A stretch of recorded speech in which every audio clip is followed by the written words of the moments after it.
জামাতের উত্থান হচ্ছে ইউনূসের কারণে, কারণ সরকার চালায় ইউনূস, আর বদনাম হচ্ছে বিএনপির। গ্রামীণ ব্যাংককে 5 বছরের জন্য কর থেকে মুক্ত করে দিয়েছেন, যেটা 1,000 কোটি টাকা কর আসে। ব্রিটিশ বাংলাদেশ ইউনিভার্সিটি ছিল, যমুনা ইউনিভার্সিটি, আরও কয়েকটা ইউনিভার্সিটি, প্রায় 22-23টার মতো ইউনিভার্সিটি ছিল, সেগুলোকে বাদ দিয়ে নিজেরটাকে নিজে নিয়ে নিয়েছেন। জামায়াতের উত্থানটা কিভাবে দেখছেন? জামাতের উত্থান হচ্ছে ইউনূসের কারণে। ইউনূস এমন একটা সোসাইটি আমাদের এখানে তৈরি করে দিয়ে গেছে, ইনক্লুসিভ সোসাইটি আমাদের রাখে নাই। সে এই 71কে মুছে দেওয়ার জন্য 24কে হাইলাইট করেছে, এবং স্বাধীনতাকে কিভাবে নষ্ট করা যায়, স্বাধীনতার স্মৃতিগুলো থেকে শুরু করে স্বাধীনতাকে কিভাবে আঘাত করা যায় প্রতি পদে পদে সে গত 18 মাস 16 মাস সেই কাজটাই করেছে। 16 মাস না 18 মাস, সে 18 মাসে এই কাজটাই করেছে, এবং জামাতকে উত্থানে সে সহায়তা করেছে। সেক্ষেত্রে কি ডক্টর ইউনূসের কথায় জামাতকে ভোট দিয়েছে মানুষ ডক্টর ইউনূসের কথা বলতে নাই, কারণ সে এমন একটা পরিস্থিতি তৈরি করেছিল যে বিএনপিকে অজনপ্রিয় করার ক্ষেত্রে অনেক কিছুই ছিল। আপনি দেখেন চাঁদাবাজি এবং আদার্স যে জিনিসগুলোর কথা উঠছে, বিএনপির বিরুদ্ধে যে বদনামগুলো উঠছিল, এই বদনামগুলো কেমনে হয়েছে?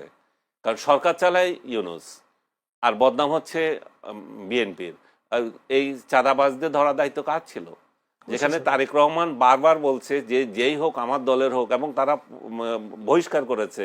তো সরকার তো এখানে মানে এগুলো কি বলে, ক্ষমতার খেলা। এই আপনি নিশ্চয়ই এগুলো বুঝতে হবে যে কোথা থেকে কি কারিগরি হয়, যে বিএনপি এখানে যাতে ডিফেম হয়, বারবার ডিফেম হয়, এবং বিএনপির অনুপস্থিতিতে কে আছে এখানে?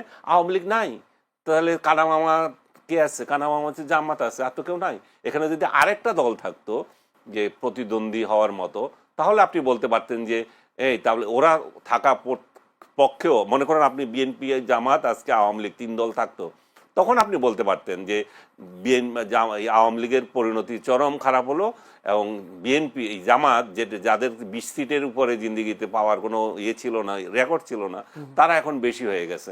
তখন আপনি এই তুলনাটা দিতে পারতেন। যেহেতু আওয়ামী লীগ নাই, তখন এই উত্থান একটা ফাঁফা জিনিস। যখন আপনি আওয়ামী লীগ সহ একটা কম্বাইন্ড ইলেকশন হবে, তখন আপনি দেখবেন যে এগুলো বাতাসে মিলে যাবে। কিন্তু কেউ কেউ বলছে ডক্টর ইউনূসের সময়টা স্বর্ণযুগ ছিল। আপনি ডক্টর ইউনূসের সরকারের ডক্টর ইউনূসের স্বর্ণযুগ তার জন্য ছিল, সেই স্বর্ণযুগ নিয়ে তো আজকেও অনেক রিপোর্ট হয়েছে, আপনি দেখছেন নিশ্চয়। আমি আপনাকে সেই স্বর্ণযুগের উনি কি করেছেন তার একটা উদাহরণ দিই।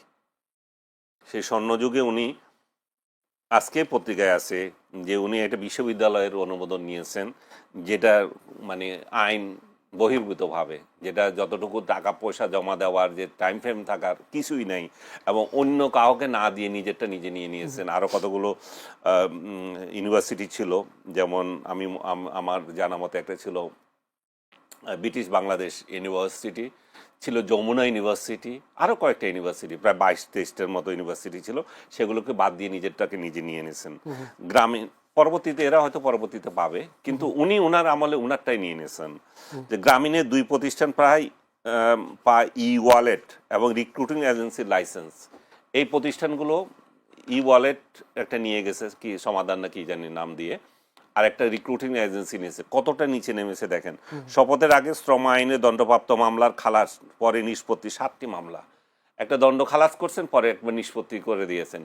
কত বড় বাটপাড়িটা দেখেন, নিজে ক্ষমতায় বসে নিজের মামলাগুলো খালাস করছেন, নিজে আয়কর যতগুলো ছিল সে আয়কর মাফ করছেন, এবং গ্রামীণ ব্যাংকের যে সরকারি যে ইয়েটা 25% ছিল অংশীদারিত্ব, সেটাতে নামিয়ে 10% করে দিয়েছেন। গ্রামীণ ব্যাংককে 5 বছরের জন্য কর থেকে মুক্ত করে দিয়েছেন, যেটা 1,000 কোটি টাকা কর আসে। আরও যেগুলি করেছে, এবং পরবর্তীতে উনি এর আগে যে কর ছিল প্রায় 1,034 কোটি টাকার, সেখান থেকে কাটিয়ে কুটিয়ে 666 টাকা হয়েছিল 666। এই 666ও দেন নাই, এটাও আবার দেন না, এটাও মাফ করে দিয়েছেন। এর থেকে নির্লজ্জ বেহায়াপনা বাংলাদেশের কোনো সরকার প্রধান আপনি দেখেছেন কিনা আমি জানি না, যে ক্ষমতা এসে করেছে। এবং এটা তো কমপ্লিট সংবিধান এবং আইন, শপথভঙ্গ সব কিছু এখানে আছে।